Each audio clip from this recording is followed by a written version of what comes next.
November 1, 1956. ಅದು ಬರೀ ಒಂದು ರಾಜ್ಯ ಭಾರತದ ರಾಜಕೀಯ ನಕ್ಷೆಯಲ್ಲಿ ಹುಟ್ಟಿದ ದಿನ ಅಂತ ಅಂದ್ಕೋಬೇಡಿ. ಅದು ಒಂದು ನಾಗರಿಕತೆ ಪುನರುತ್ಥಾನವಾದ ದಿನ, ಶತಮಾನಗಳ ಸಂಕಲ್ಪ ಸಾರ್ಥಕವಾದ ದಿನ, ಮಾತೃಭೂಮಿಯ ಕನಸು ಕಂಡ ಅದೆಷ್ಟೋ ಕನ್ನಡಿಗರ ಹೋರಾಟ ಫಲ ಕೊಟ್ಟ ದಿನ. ಅದು ಬರೀ ಇತಿಹಾಸ ಅಲ್ಲ, ನಮ್ಮ ರಕ್ತ, ನಮ್ಮ ಕಣ್ಣೀರು, ನಮ್ಮ ದಿಗ್ವಿಜಯದ ಕಥೆ. 1956ಕ್ಕೂ ಮುಂಚೆ ಇವತ್ತು ನಾವು ಹೆಮ್ಮೆಯಿಂದ ಕರ್ನಾಟಕ ಅಂತ ಕರಿತೀವಲ್ಲ, ಅದು ಚೂರಾಗಿ ಹಂಚಿ ಹೋಗಿತ್ತು. ಬೇರೆ ಬೇರೆ ಆಡಳಿತಗಾರರ ಕೈಯಲ್ಲಿ ಸಿಕ್ಕಿ ನಲಗಿತ್ತು. ಒಂದೇ ಭಾಷೆ ಮಾತಾಡೋ ನಮ್ಮ ಜನ 20ಕ್ಕೂ ಹೆಚ್ಚು ಆಡಳಿತ ಘಟಕಗಳಲ್ಲಿ ಹಂಚಿ ಹೋಗಿದ್ರು. ಇದು ನಮ್ಮ ಒಗ್ಗಟ್ಟನ್ನು ಮುರಿಯೋಕೆ, ನಮ್ಮ ಅಸ್ಮಿತೆನ ಅಳಿಸೋಕೆ ವಸಾಹತುಶಾಹಿಗಳು ಮಾಡಿದ ತಂತ್ರದ ಭಾಗನೂ ಆಗಿತ್ತು. ಧಾರವಾಡ, ಬೆಳಗಾವಿ, ಉತ್ತರ ಕನ್ನಡ, ವಿಜಯಪುರದಂಥ ವಾಯುವ್ಯ ಜಿಲ್ಲೆಗಳು ಬಾಂಬೆ ಪ್ರೆಸಿಡೆನ್ಸಿ ಅಡಿಯಲ್ಲಿ ನಲಗಿದ್ವು. ಅಲ್ಲಿ ಮರಾಠಿನ ಅಧಿಕೃತ ಭಾಷೆಯಾಗಿ ಹೇರಿದರು. ಈ ಪ್ರದೇಶಗಳಲ್ಲಿ ಕನ್ನಡನ ಬೇಕಂತಲೇ ಕಡೆಗಣಿಸ್ತಿದ್ರು. ಸರ್ಕಾರಿ ಕಚೇರಿಗಳಲ್ಲಿ ಮರಾಠಿಯಲ್ಲೇ ಕೆಲಸ, ಶಾಲೆಗಳಲ್ಲಿ ಮರಾಠಿಯಲ್ಲೇ ಪಾಠ, ಕೋರ್ಟ್ ಕಲಾಪಗಳಲ್ಲಂತೂ ಮರಾಠಿ. ಅಂದರೆ ಕನ್ನಡ ಮಾತಾಡೋರು ತಮ್ಮದೇ ನೆಲದಲ್ಲಿ ಮತ್ಯಾರ್ಧ ಮುಲಾಜಿನಲ್ಲಿ ಬದುಕಬೇಕಿತ್ತು. ಬೀದರ್, ಕಲಬುರಗಿ, ರಾಯಚೂರಿನಂಥ ಈಶಾನ್ಯ ಜಿಲ್ಲೆಗಳು ಹೈದರಾಬಾದ್ ಸಂಸ್ಥಾನದ ನಿಜಾಮನ ದಬ್ಬಾಳಿಕೆಯ ಆಳ್ವಿಕೆಗೆ ಒಳಪಟ್ಟಿದ್ವು. ಅಲ್ಲಿ ಉರ್ದುನೇ ಎಲ್ಲ ಕಡೆ ವಿಜೃಂಭಿಸ್ತಾ ಇತ್ತು. ಇಲ್ಲಿನ ಕನ್ನಡಿಗರು ಒಂದು ಕಡೆ ಭಾಷೆಯ ವಿಚಾರದಲ್ಲಿ, ಅದ್ರ ಜೊತೆಗೆ ಧಾರ್ಮಿಕ ವಿಚಾರದಲ್ಲೂ ತಾರತಮ್ಯ ಎದುರಿಸ್ತಿದ್ರು. ಇನ್ನೊಂದು ಕಡೆ ಮದ್ರಾಸ್ ಪ್ರೆಸಿಡೆನ್ಸಿ ಕಾರಣಕ್ಕೆ ದಕ್ಷಿಣ ಜಿಲ್ಲೆಗಳಲ್ಲಿ ತಮಿಳಿನ ಪ್ರಾಬಲ್ಯ ಇತ್ತು. ಕೊಡಗು ಕೂಡ ಪ್ರತ್ಯೇಕವಾಗಿಯೇ ಉಳಿದಿತ್ತು. ಇದ್ದಿದ್ರಲ್ಲಿ ಮೈಸೂರು ಸಂಸ್ಥಾನದಲ್ಲಿ ಮಾತ್ರ ಕನ್ನಡಕ್ಕೆ ಸ್ವಲ್ಪ ಬೆಂಬಲ ಇತ್ತು ಅಷ್ಟೇ. ಆದರೆ ಅಲ್ಲಿನ ಒಡೆಯರು ಇವತ್ತಿನ ಕರ್ನಾಟಕದ ಕೇವಲ 1/3 ಭಾಗ ಮಾತ್ರ ಆಳ್ತಾಯಿದ್ರು. ಶಿಕ್ಷಣ, ಉದ್ಯೋಗ, ಸಾಂಸ್ಕೃತಿಕ ಅಭಿವ್ಯಕ್ತಿ ಯಾವುದಕ್ಕೂ ನಮ್ಗೆ ಅವಕಾಶ ಇರಲೇ ಇಲ್ಲ. ಹೊರನುಡಿಯ ಹೊರೆಯಿಂದ ಕುಸಿದು ಕುಗ್ಗಿ ರಾಜ ನುಡಿ ಎಂದೊಂದು, ರಾಷ್ಟ್ರ ನುಡಿ ಎಂದೊಂದು, ದೇವ ನುಡಿ ಎಂದೊಂದು ಹತ್ತಿ ಜಗ್ಗಿ ನಿಟಿಲೆಂದು ಮುರಿಮೂಳೆ ಮುರಿಯುತ್ತಿದೆ. ಕನ್ನಡಮ್ಮನ ಬೆನ್ನು ಬಳುಕಿ ಬಗ್ಗಿ ಸಾಯುತ್ತಿದೆ. ನಿಮ್ಮ ನುಡಿ ಕನ್ನಡದ ಕಂದರಿರ. ಕನ್ನಡಿಗರು ಹೀಗೆ ಛಿದ್ರವಾಗಿದ್ದು ಬರೀ ಆಡಳಿತಾತ್ಮಕವಾಗಿ ಅಷ್ಟೇ ನಮ್ಮನ್ನು ದೂರ ಮಾಡಿರಲಿಲ್ಲ, ಬದಲಾಗಿ ಇದು ಕನ್ನಡ ಅಸ್ಮಿತೆಯ ಮೇಲೆ ದಾಳಿ ಮಾಡ್ತಾ ಇತ್ತು. ಮೌರ್ಯ, ಕದಂಬ, ಚಾಲುಕ್ಯರಿಂದ ಹಿಡಿದು ಭವ್ಯ ವಿಜಯನಗರ ಸಾಮ್ರಾಜ್ಯದವರೆಗೂ ಹರಡಿದ್ದ ನಮ್ಮ ದಿವ್ಯ ಪರಂಪರೆನ ಅಳಿಸಿ ಹಾಕೋ ಪ್ರಯತ್ನ ನಡೀತು. ಆದರೆ ಕನ್ನಡದ ಕಿಚ್ಚು ತಣ್ಣಗಾಗಲಿಲ್ಲ. 1850 ಹೊತ್ತಿಗೆ ಚೆನ್ನಾಗಿ ಓದ್ಕೊಂಡಿದ್ದ ಕನ್ನಡಿಗರಲ್ಲಿ ಭಾಷಿಕ ದಬ್ಬಾಳಿಕೆ ವಿರುದ್ಧ ಒಂದು ರೀತಿ ಅಸಮಾಧಾನ ಕುದಿಯೋಕ್ಕೆ ಶುರುವಾಯಿತು. ಆಗ ಒಂದು ದೊಡ್ಡ ತಿರುವು ಸಿಕ್ತು, ಅದು ಕೂಡ ಒಬ್ಬ ಬ್ರಿಟಿಷ್ ಅಧಿಕಾರಿ ರೂಪದಲ್ಲಿ. 1820ರ ದಶಕದಲ್ಲಿ Walter Elliot British civil servant ಆಗಿ ಸದರನ್ ಮರಾಠ ಡಿಸ್ಟ್ರಿಕ್ಟ್ ಸಹಾಯಕರಾಗಿ ಧಾರವಾಡಕ್ಕೆ ವರ್ಗ ಆಗಿ ಬರ್ತಾರೆ. ಆಗ ಈ ಪ್ರದೇಶದ ಜನ ಕನ್ನಡ ಮಾತಾಡ್ತಾ ಇದ್ರು ಕೂಡ ಶಾಲೆಗಳಲ್ಲಿ ಮರಾಠಿ ಹೇರ್ತಾ ಇರೋದನ್ನು ಗಮನಿಸ್ತಾರೆ. 1831ರಲ್ಲಿ ಕನ್ನಡಿಗರಿಗೋಸ್ಕರ ಅಂತಲೇ ಧಾರವಾಡದಲ್ಲಿ ಕನ್ನಡ ಶಾಲೆನ ಶುರು ಮಾಡಿದರು. ಶುರುಲಿ ಅದಕ್ಕೆ ಬೇಕಾದ ಅಷ್ಟು ಖರ್ಚು ತಾವೇ ಭರಿಸಿದರು. ಇವರು ನಿಧನರಾದ 3 ವರ್ಷಕ್ಕೆ ಮತ್ತೊಂದು ಐತಿಹಾಸಿಕ ಘಟನೆ ನಡೀತು. ಜುಲೈ 20, 1890. ಅವತ್ತು ಧಾರವಾಡ ಪ್ರದೇಶದಲ್ಲಿ ಸ್ನಾತಕೋತ್ತರ ಪದವಿ ಪಡೆದ ಮೊದಲ ಕನ್ನಡಿಗ RH ದೇಶಪಾಂಡೆ ಅನ್ನೋರು ಕರ್ನಾಟಕ ವಿದ್ಯಾವರ್ಧಕ ಸಂಘ ಅನ್ನೋದು ಸ್ಥಾಪನೆ ಮಾಡಿದರು. ಇದು ಬರೀ ಒಂದು ಶಿಕ್ಷಣ ಸಂಸ್ಥೆ ಆಗಿರಲಿಲ್ಲ, ಕ್ರಾಂತಿಕಾರಿ ಹೆಜ್ಜೆಯಾಗಿ ಬದಲಾಗಿತ್ತು. ವಾಲ್ಟರ್ ಎಲಿಯಟ್ ಸ್ಫೂರ್ತಿಯಾಗಿದ್ದ ಈ ಸಂಘ ಕನ್ನಡ ಜಾಗೃತಿಯ ಕೇಂದ್ರ ಬಿಂದು ಆಯಿತು. ವಾಗ್ಭೂಷಣ ಅನ್ನೋ ಪತ್ರಿಕೆ ಮೂಲಕ ಮೈಸೂರು, ಮಂಗಳೂರು, ಮದ್ರಾಸು, ಹೈದರಾಬಾದು, ಸೋಲಾಪುರ, ಕೊಲ್ಲಾಪುರ ಇಲ್ಲೆಲ್ಲ ಕಡೆ ಹರಡಿಕೊಂಡಿದ್ದ ಕನ್ನಡಿಗರನ್ನ ತಲುಪಿ ಅವರಲ್ಲಿ ಒಂದು ಸಾಮಾನ್ಯ ಅಸ್ಮಿತೆ ಪ್ರಜ್ಞೆ ಜಾಗೃತಗೊಳಿಸ್ತು. ಬರಹಗಾರರ ಸಮ್ಮೇಳನಗಳನ್ನು ಆಯೋಜಿಸ್ತು, ಕನ್ನಡದಲ್ಲೇ ಪರೀಕ್ಷೆಗಳನ್ನು ನಡೆಸ್ತು, ಕನ್ನಡ ಲಿಪಿನ ಪರಿಷ್ಕರಿಸೋಕೆ ಅವಿರತವಾಗಿ ಶ್ರಮಿಸ್ತು. ಮುಂದೆ ಬರೆದಿದ್ದ ರಾಜಕೀಯ ಏಕೀಕರಣ ಚಳುವಳಿಗೆ ಅಡಿಪಾಯ ಹಾಕಿದ್ದು ಕೂಡ ಇದೇ ಕರ್ನಾಟಕ ವಿದ್ಯಾವರ್ಧಕ ಸಂಘ. ಕರ್ನಾಟಕ ಏಕೀಕರಣ ಹೋರಾಟ ನಿಧಾನವಾಗಿ ಶುರುವಾಯಿತು. ಇಲ್ಲಿ ನಾವು ನೆನಪಿಸ್ಕೊಳ್ಳಬೇಕಾದ ಒಬ್ಬ ವ್ಯಕ್ತಿ ಆಲೂರು ವೆಂಕಟರಾಯರು. ಕರ್ನಾಟಕ ಅನ್ನೋದು ಭವ್ಯ ದೇಗುಲವಾದರೆ ಪತ್ರಕರ್ತ, ಬರಹಗಾರ, ಸ್ವತಂತ್ರ ಹೋರಾಟಗಾರ ಆಲೂರು ವೆಂಕಟರಾಯರೇ ಅದರ ಮುಖ್ಯ ಶಿಲ್ಪಿ. ಅವ್ರನ್ನ ಇವತ್ತಿಗೂ ನಾವು ಸ್ಮರಿಸೋದೇ ಕರ್ನಾಟಕ ಕುಲಪುರೋಹಿತ ಅಂತ. ಪುಣೆಯಲ್ಲಿದ್ದ ಫರ್ಗೂಸನ್ ಕಾಲೇಜಿನಲ್ಲಿ ಲೋಕಮಾನ್ಯ ತಿಲಕರು, ವೀರ ಸಾವರ್ಕರ್ ಮತ್ತು ಸೇನಾಪತಿ ಬಾಪಟ್ ಅವರ ಜೊತೆ ಇವ್ರ ಗೆಳೆತನ ಇತ್ತು. ಇಲ್ಲಿ ವ್ಯಾಸಂಗ ಮುಗಿಸಿ ಮನೆಗೆ ಬಂದಾಗ ಅವ್ರನ್ನ ಕಾಡಿದ ಪ್ರಶ್ನೆ ಅಂದರೆ, ಮಹಾರಾಷ್ಟ್ರದವರು ತಮ್ಮ ಭಾಷೆ ವಿಚಾರವಾಗಿ ತೋರಿಸೋ ಒಗ್ಗಟ್ಟು, ಮರಾಠಿ ಮೇಲೆ ಅವರಿಗಿರೋ ಗೌರವ ಕನ್ನಡಿಗರಿಗೆ ಯಾಕೆ ಕನ್ನಡದ ಮೇಲೆ ಇರಬಾರ್ದು ಅಂತ. ಹಾಗಾಗಿನೇ 1903ರಲ್ಲಿ ಕರ್ನಾಟಕ ವಿದ್ಯಾವರ್ಧಕ ಸಂಘ ಉದ್ದೇಶಿಸಿ ಮಾತಾಡ್ತಾ ಮದ್ರಾಸ್ ಪ್ರಾಂತ್ಯ ಮತ್ತು ಉತ್ತರ ಕರ್ನಾಟಕದ ಎಲ್ಲ ಕನ್ನಡ ಪ್ರದೇಶಗಳನ್ನು ಮೈಸೂರು ಸಾಮ್ರಾಜ್ಯದೊಳಗೆ ವಿಲೀನಗೊಳಿಸಬೇಕು ಅಂತ ಮನವಿ ಮಾಡಿತು. ಕಿಚ್ಚು ಮೊದಲನೇ ಸಲ ಪ್ರಜ್ವಲಿಸಿದ್ದು ಆಗಲೇ. ದೀಕ್ಷೆಯ ತೋಡು ಹಿಂದೆ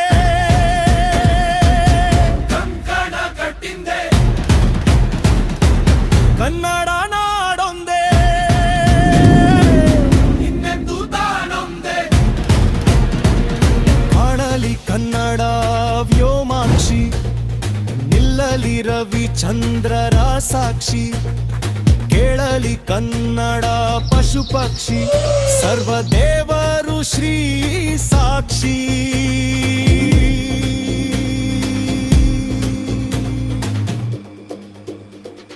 ದೀಕ್ಷೆಯ ತೋಡು ಹಿಂದೆ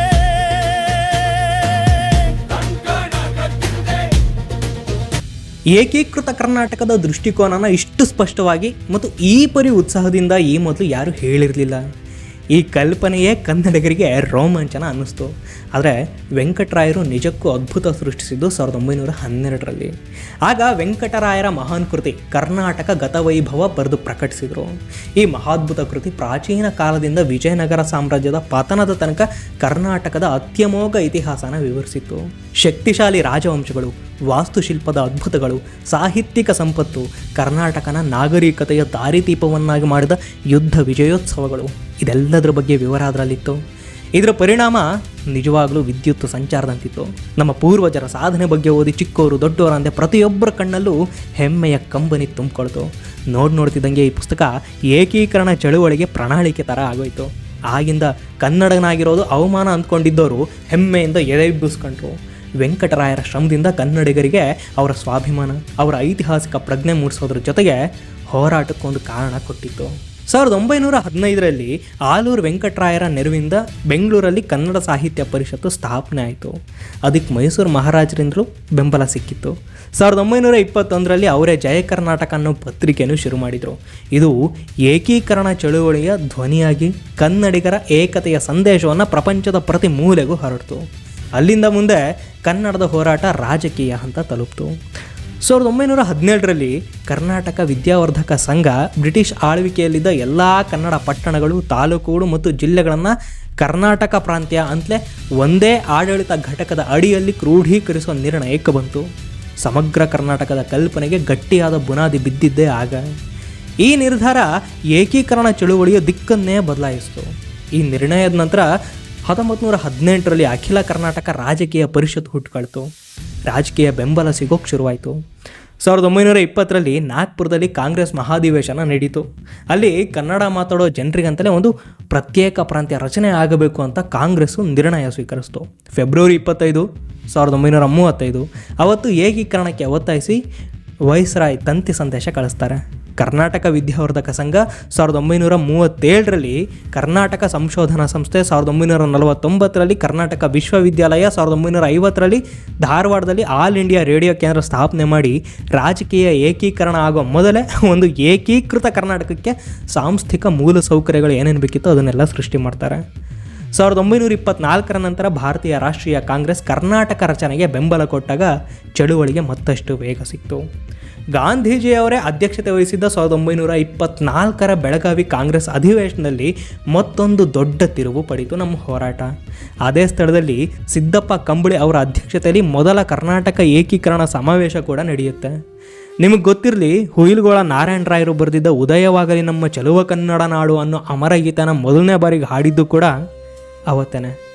ಗಂಗೂಬಾಯಿ ಹಾನಗಲ್ ಹಾಡಿದ್ದ ಈ ಹಾಡು ಕರ್ನಾಟಕ ಚಳುವಳಿಯ ಅನಧಿಕೃತ ಗೀತೆ ಆಗೋಯ್ತು. ಉದಯವಾಗಲಿ ನಮ್ಮ ಚೆಲುವ ಕನ್ನಡ ನಾಡು, ಬದುಕು ಬಲುಹಿನ ನಿಧಿಯು ಸದಭಿಮಾನದ ಉಡೂಡು, ಆವನೆಯರ ಕೃಷ್ಣೆ ಭೀಮೆಯರ ತಾಯನಾಡು, ಕಾವೇರಿ ಗೋದೆಯರು ಮೈದೊಳೆವ ನಲು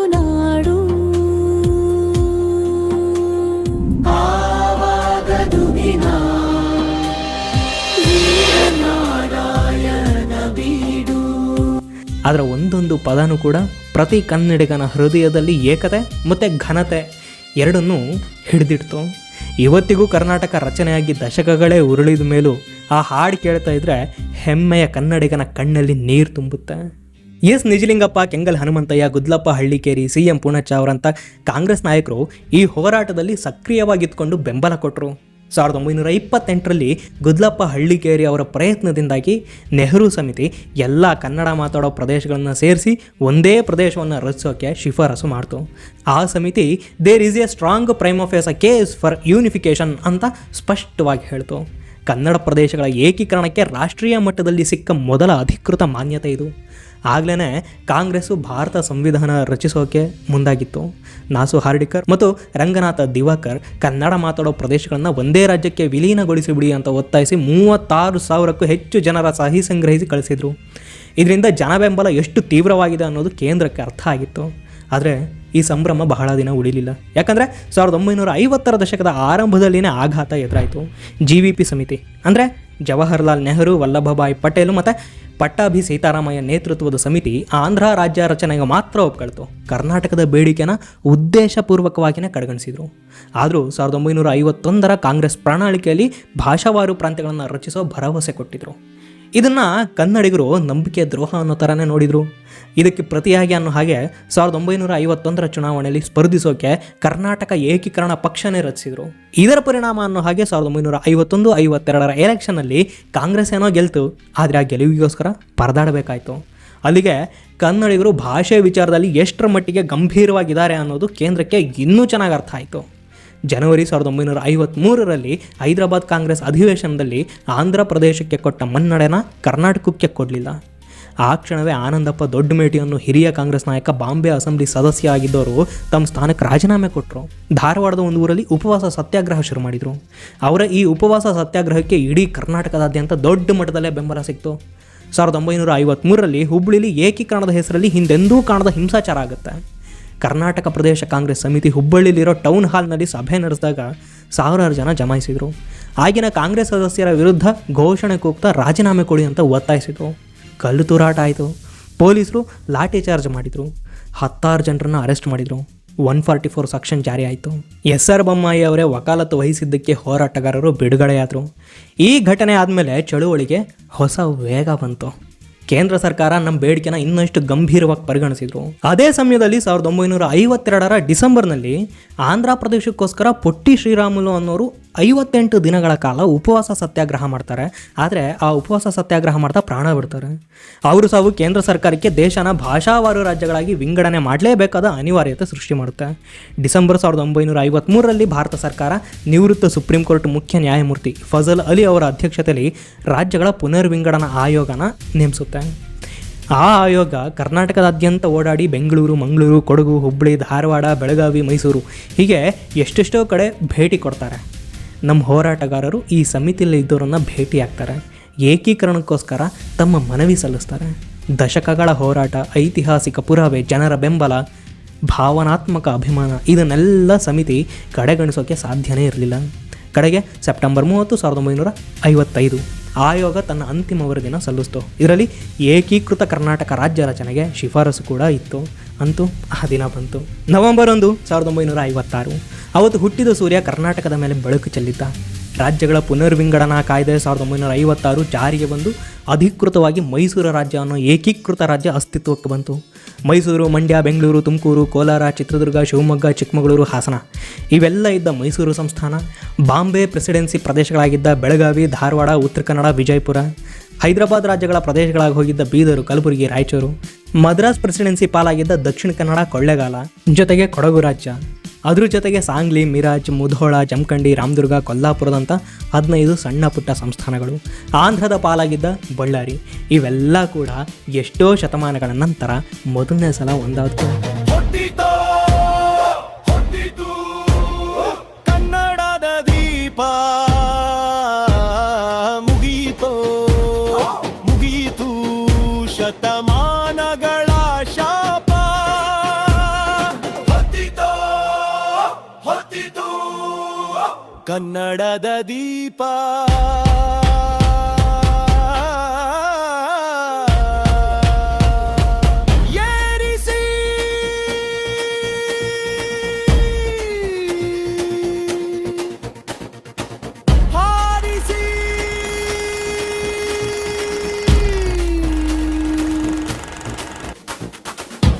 ಕನ್ನಡದ ಬಾವುಟ ಹಾರಿಸಿ ತೋರಿಸಿ ಕೆಚ್ಚೆದೆಯ ಬಾವುಟ.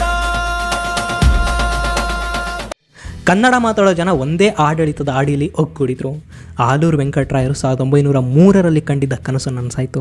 ಕೋಟಿಗಟ್ಟಲೆ ಕನ್ನಡಿಗರ ದಶಕಗಳ ಕಾಲದ ಸಂಕಲ್ಪ ಸಿದ್ಧಿಸಿತ್ತು. ಎಸ್ ನಿಜಲಿಂಗಪ್ಪ ಏಕೀಕೃತ ಮೈಸೂರು ರಾಜ್ಯದ ಮೊದಲ ಮುಖ್ಯಮಂತ್ರಿ ಆದರು.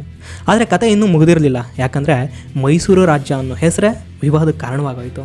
ಉತ್ತರ ಕರ್ನಾಟಕ, ಬಾಂಬೆ ಕರ್ನಾಟಕ, ಹೈದರಾಬಾದ್ ಕರ್ನಾಟಕ ಮತ್ತು ಕರಾವಳಿ ಪ್ರದೇಶದ ಜನರಿಗೆ ಆ ಹೆಸರು ಇಡೀ ಕನ್ನಡ ಅಸ್ಮಿತೆನ ಪ್ರತಿನಿಧಿಸ್ತಿಲ್ಲ ಅಂತ ಅನ್ನಿಸ್ತು. 1972ರಲ್ಲಿ ನಡೆದ ವಿಧಾನಸಭೆಯಲ್ಲಿ ಒಂದು ಐತಿಹಾಸಿಕ ಚರ್ಚೆ ನಡೀತು. ಆಗ ಮುಖ್ಯಮಂತ್ರಿ ಆಗಿದ್ದವರು ದೇವರಾಜ ಅರಸರು. ಆರಂಭದಲ್ಲಿ ಹೆಸರು ಬದಲಿಸೋಕೆ ಅವರೂ ವಿರೋಧಿಸಿದರು. ಆದರೆ ಕನ್ನಡಿಗರ ಹೋರಾಟದ ಫಲವಾಗಿ ಜುಲೈ 27, 1972 ಮೈಸೂರು ರಾಜ್ಯ ವಿಧಾನಸಭೆ ರಾಜ್ಯಕ್ಕೆ ಕರ್ನಾಟಕ ಅಂತ ಮರುನಾಮಕರಣ ಮಾಡಿತು. ಆಗಸ್ಟ್ 21, 1973ರಲ್ಲಿ ಸಂಸತ್ತು ಮೈಸೂರು ರಾಜ್ಯ ಹೆಸರು ಬದಲಾವಣೆ ಕಾಯ್ದೆ 1973 ಮೂಲಕ ಈ ನಿರ್ಣಯ ಜಾರಿಗೊಳಿಸಿತು.